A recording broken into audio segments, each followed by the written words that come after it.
गई। University gate में enter होने के बाद गेट के पास खड़े एक वॉलंटियर ने बताया कि इंटरव्यू राउंड बिल्डिंग नंबर 2 में होने वाला है। ये सुनते ही कामिनी और प्रीति दोनों ही बिल्डिंग नंबर 2 के एंट्रेंस के पास जाकर खड़ी हो गई। गेट के पास खड़े एक दूसरे वॉलंटियर ने प्रीति और कामिनी से कहा कि वो लॉन में बने वेटिंग एरिया में बैठकर अपने राउंड का इंतजार करें। कामिनी और प्रीति दोनों लॉन में बैठकर अपने अपने नंबर का इंतजार करने लगे। इंतजार कर रहे हर बच्चे के चेहरे पर नर्वसनेस साफ दिखाई दे रही थी, मगर कामिनी बाकी स्टूडेंट्स को देखकर मन ही मन मुस्कुरा रही थी। कामिनी को लग रहा था जैसे वो उस रेस में दौड़ रही है जिसका रिजल्ट पहले से तय था। चाहे बाकी के स्टूडेंट्स कितना भी दौड़ लें, मगर गोल्ड मेडल तो कामिनी को ही मिलने वाला था, ये बात तय थी। कुछ देर के बाद वेटिंग एरिया की सारी चेयर फुल हो गईं। जितने बच्चे आकर इंटरव्यू राउंड देने वाले थे, वो सभी बच्चे वेन्यू पर ठीक 15 मिनट पहले पहुंच चुके थे। पहले स्टूडेंट को अंदर बुलाने से पहले वॉलंटियर ने सारे स्टूडेंट से कहा, dear doctors and future specialist, आप लोग अपना अपना आईडी कार्ड और हॉल टिकट अपने हाथ में रखें। जैसे ही आप लोगों को एक के बाद एक अंदर बुलाया जाएगा, आपको हमें अपना आईडी कार्ड दिखाना होगा और हॉल टिकट हमें सबमिट कर देनी होगी। तभी आपको इंटरव्यू राउंड के लिए अंदर भेजा जाएगा। ये सुनते ही सारे बच्चों ने अपना अपना आईडी और हॉल टिकट अपने हाथ में ले लिया। कामिनी ने भी अपनी बैग से अपनी टिकट निकालकर अपने हाथ में पकड़ ली।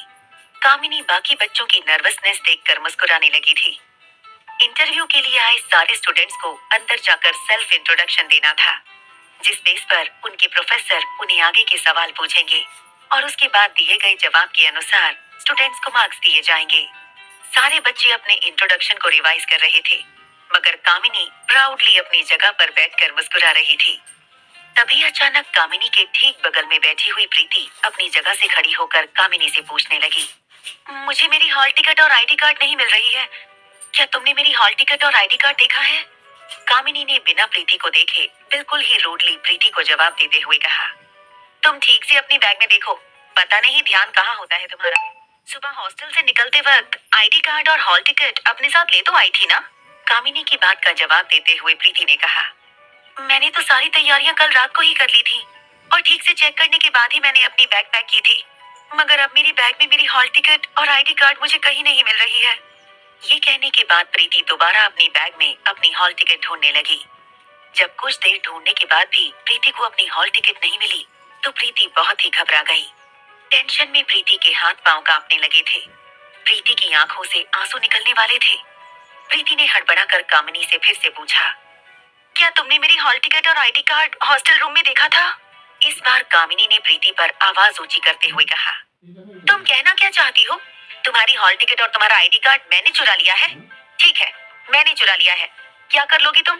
डरी हुई प्रीति ने रोती हुई आवाज में कामिनी से कहा, नहीं नहीं, मेरा वो मतलब नहीं था। मुझे लगता है मेरा आईडी कार्ड और मेरी हॉल टिकट वहीं हॉस्टल में रह गया है। प्लीज तुम मुझे कमरे की चाबी दो, मैं अभी जाकर लेकर आती हूँ।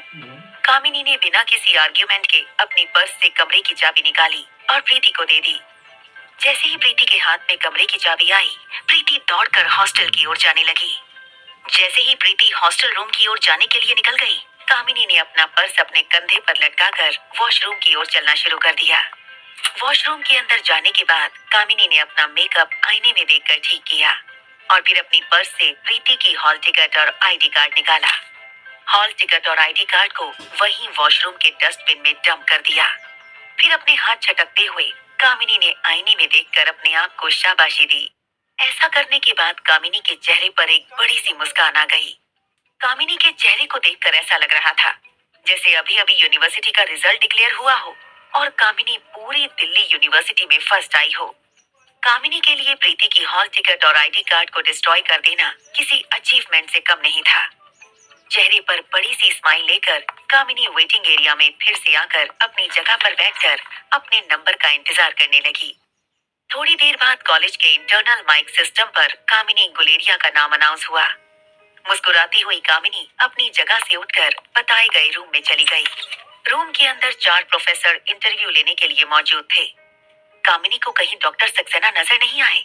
कामिनी ने सोचा, आखिर डॉक्टर सक्सेना जितने बड़े प्रोफेसर शायद इस इंटरव्यू पैनल लिस्ट का हिस्सा ना हो, मगर जरूर डॉक्टर सक्सेना ने सामने बैठे इंटरव्यू पैनल की टीम को जरूर मेरे बारे में बता दिया होगा। बड़े ही कॉन्फिडेंस के साथ बिना बताए ही कामिनी इंटरव्यूअर के सामने वाली चेयर पर जाकर बैठ गई और अपना पर्स डेस्क पर रखकर सबको देखकर मुस्कुराने लगी। इंटरव्यू पैनल की टीम ने कामिनी से पूछा, क्या आपके कोई प्रेफर्ड प्रोफेसर हैं? इस बात का जवाब देते हुए कामिनी ने कहा, जी हाँ, मैंने तय कर लिया है कि मैं किन के अंडर अपनी पोस्ट ग्रेजुएशन डिग्री करना चाहती हूँ। वैसे आपके हाथ में जो फॉर्म है उसमें मैंने नाम क्लियरली मेंशन किया है, अगर आपने पढ़ा हो तो। इंटरव्यूअर कामिनी के जवाब को सुनकर हैरान हो गए। कामिनी ने अपनी फॉर्म में डॉक्टर सक्सेना का नाम मेंशन किया था। इससे पहले कि इंटरव्यूअर कामिनी को डॉक्टर सक्सेना को चुनने की वजह पूछ पाती, कामिनी ने पूछ लिया, अब आप पूछेंगे कि मैंने डॉक्टर सक्सेना को क्यों चुना? तो मैं आपको बता दूं कि because he is the best. और हाँ, आपको ये भी बता दूं कि मेरी उनसे बात हो चुकी है। कामिनी के कॉन्फिडेंस को देखकर इंटरव्यू पैनल पर बैठे सारे प्रोफेसर हैरान हो गए थे। एक के बाद एक इंटरव्यूअर ने कामिनी से सवाल करना शुरू कर दिया था। सारे जवाब देकर कामिनी इंटरव्यू रूम से बाहर निकल गई। मुस्कुराती हुई कामिनी जैसे ही बाहर निकली, उसने देखा कि प्रीति एक वॉलेंटियर के आगे गिड़गिड़ाते हुए कह रही थी, प्लीज मुझे ये इंटरव्यू देने दीजिए। पता नहीं कैसे मेरे हॉल टिकट और मेरा आईडी कार्ड कहीं मिसप्लेस हो गए हैं। मुझे अंदर जाने दीजिए। वॉलेंटियर ने प्रीति से कहा, अगर आपने अपनी एडमिशन हॉल टिकट गुमा दी होती तब तो मैं आपका आईडी कार्ड देकर यहीं से एक नई प्रिंट बना देता, मगर आपके पास दोनों मौजूद नहीं है। इस केस में मैं आपकी कोई मदद नहीं कर सकता। यूनिवर्सिटी के कुछ रूल्स होते हैं जो हमें फॉलो करने होते हैं। रोती हुई प्रीति ने वॉलेंटियर से कहा, प्लीज ऐसा मत कीजिए, कोई तो रास्ता होगा। मुझे किसी भी तरह ये इंटरव्यू देना है, ये मेरे करियर का सवाल है। प्रीति को शांत करते हुए वॉलेंटियर ने कहा, आप निराश मत होइए, आप अगले साल ट्राई कीजिए। इस साल मैं आपकी कोई मदद नहीं कर सकता। वॉलेंटियर का ये जवाब सुनते ही प्रीति का रोना अब ज्यादा बढ़ गया था। रोती हुई प्रीति ने वॉलेंटियर से गिड़गिड़ाते हुए कहा, ऐसा मत करिए प्लीज, अगर ऐसा हुआ तो मेरा एक साल बर्बाद हो जाएगा। मैंने अपनी हॉल टिकट और आईडी कार्ड कल शाम को अपनी बैग में रखी थी संभाल कर, पता नहीं आज कैसे मिस हो गई। प्लीज मुझे इंटरव्यू देने दीजिए। देखिए, मैं मनाली से यहाँ आई हूँ, मुझे दिल्ली यूनिवर्सिटी से ही अपना पोस्ट ग्रेजुएशन करना है। मैंने इसके लिए बहुत तैयारी की है, प्लीज ये मौका मुझसे मत छीनिए। अगर आप कहें तो मैं आपकी हायर अथॉरिटी से बात कर सकती हूँ। अगर आप चाहें तो इंटरव्यू दे देने के बाद मैं किसी भी तरह आपको अपना आईडी या उसका डुप्लीकेट प्रेजेंट कर दूंगी। बस मुझे ये इंटरव्यू दे देने दीजिए। प्रीति के इतना गिड़गिड़ाने पर यूनिवर्सिटी का वॉलेंटियर कुछ सोच में पड़ गया। वॉलेंटियर का भी दिल पिघलने लगा था। उसने सोचा कि वो अपनी हायर अथॉरिटी से बात करके प्रीति की कुछ मदद कर दे, मगर जैसे ही पास खड़ी कामिनी ने उस वॉलेंटियर को पिघलते हुए देखा, वो तुरंत ही प्रीति के पास आई और कहने लगी, क्या हुआ प्रीति तुम्हें? इस तरह यहाँ तमाशा क्यों कर रही हो? हॉल टिकट और आईडी कार्ड संभालना हमारी जिम्मेदारी है, और अगर तुमने वो दोनों गुमा दिए हैं तो इसमें भला यूनिवर्सिटी का क्या कसूर है? ये तो तुम्हारे लिए नेगेटिव मार्किंग होगी, क्योंकि एक डॉक्टर का सबसे बड़ा फर्ज होता है कि उसे बहुत ही पंक्चुअल और ऑर्गेनाइज रहना चाहिए। कल को अगर तुम्हें ऑपरेशन करना हो और तुम ऑपरेशन टेबल पर पहुंचने के बाद अपनी स्कैल्पल भूल जाओ, या फिर कोई ऐसी चीज ऑपरेशन करते वक्त भूल जाओ जिससे पेशेंट की जान को खतरा बन सकता है, तब क्या होगा? यही सारी चीजें तो अंदर प्रोफेसर बैठकर नोटिस करते हैं। प्रोस्पेक्ट स्टूडेंट्स में इस साल अगर तुम बिना हॉल टिकट और आईडी के अंदर चली भी गई तो तुम्हारा इंटरव्यू राउंड में फेल होना तो पक्का है। कामिनी की बात में लॉजिक जरूर था, और इसीलिए यूनिवर्सिटी के वॉलंटियर ने फिर से अपना विचार बदलते हुए प्रीति से कहा, जी बिल्कुल ठीक कह रही हैं ये, अगले साल दोबारा कोशिश कीजिए, आपके लिए कुछ नहीं कर सकता मैं, सॉरी। इससे पहले कि प्रीति उसके सामने और कुछ कहे, कामिनी ने प्रीति का हाथ पकड़ लिया और उसे बाहर की ओर खींच कर ले जाने लगी। कामिनी ने प्रीति को बाहर ले जाते हुए कहा, अब यहाँ और तमाशा मत करो, बाकी सब स्टूडेंट्स को प्रिपेयर करने दो। तुम्हारे साथ साथ मेरी भी बेइज्जती हो रही है। आखिर मुझे अब कुछ साल इसी कॉलेज के कैंपस में गुजारने हैं, और तुम तो दिल्ली के लड़कों को जानती हो। किसी ने यहाँ पर अगर तुम्हारे तमाशे को नोटिस कर लिया तो जब तक मैं यहाँ पर अपनी डिग्री पूरी नहीं करती तब तक मेरी नाक में दम करके रखेंगे।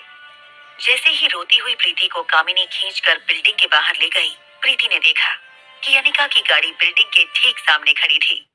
अनिका अपनी कार का सहारा लेकर अपने दोनों पांव क्रॉस करके फोन पर किसी के साथ कोई इम्पोर्टेंट बात कर रही थी।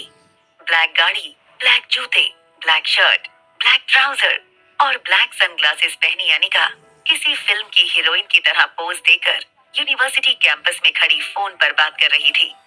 आने जाने वाले स्टूडेंट्स अचानक ही अनिका को देखकर रुक जा रहे थे। लड़कियां ये देखकर हैरान हो जाती कि आखिर कोई लड़की इतनी सिंपल ड्रेसिंग में इतनी स्टाइलिश कैसे लग सकती थी, और लड़के ये देखकर रुक जाते कि काश ये लड़की उसी की क्लास की कोई नई एडमिशन हो। मगर उन स्टूडेंट्स में कोई ये बात नहीं जानता था कि जिस लड़की को वो एक फ्रेशर समझ रहे थे, वो दरअसल यूनिवर्सिटी की प्रोफेसर थी, जिसे कॉलेज के पैनल पर लाने के लिए यूनिवर्सिटी ने उनसे बहुत रिक्वेस्ट की थी। अनिका को देखकर रोती हुई प्रीति ने जोर से अनिका को आवाज लगाई। जानी पहचानी सी आवाज को सुनकर अनिका ने जब अपनी नजर उठाकर देखा, तो प्रीति ठीक उसके ऑपोजिट डायरेक्शन में खड़ी होकर अनिका की तरफ अपना हाथ हिला रही थी। अनिका ने फिर से अपने फोन में देखा और एक मैसेज टाइप करने के बाद अनिका ने अपने फोन पर सेंड बटन को टैप किया। फिर फोन को अपनी जेब में रखकर अनिका ने फिर से प्रीति की ओर देखकर अपना एक हाथ हवा में उठाकर प्रीति को इशारा किया और अपनी आवाज ऊंची करते हुए पूछा, क्या हुआ, तुम रो क्यों रही हो? अनिका तेजी से चलकर प्रीति की ओर आगे बढ़ने लगी। अनिका को अपने पास आते हुए देख प्रीति भी दौड़कर अनिका की तरफ आने लगी। जैसे ही अनिका और प्रीति बीच रास्ते में मिले, प्रीति का रोना ज्यादा बढ़ गया। अटकती हुई आवाज में प्रीति ने अनिका से कहा, दीदी, मेरा हॉल टिकट और आईडी कार्ड दोनों गुम गए और अब मुझे इंटरव्यू में बैठने नहीं दिया जाएगा। अनिका को देखकर प्रीति को ऐसा लग रहा था जैसे भीड़ में खोए हुए बच्चे को अपने माँ बाप वापस मिल गए हों। अनिका के आने से प्रीति का रोना बढ़ गया था।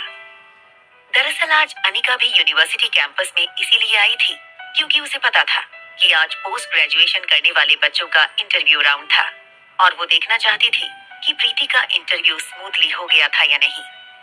अनिका के कंधे पर सर रखकर प्रीति जोर जोर से रोने लगी। दिल्ली आने से पहले ज्योति बुआ ने प्रीति से कहा था कि चाहे कुछ भी हो जाए, वो अनिका को किसी भी बात के लिए तकलीफ ना दे। प्रीति भी ऐसी लड़की नहीं थी कि बेवजह अपनी दीदी को किसी भी बात के लिए परेशान करे। मगर आज जो कुछ भी हुआ था वो प्रीति के लिए बहुत ही अनफॉर्चुनेट था।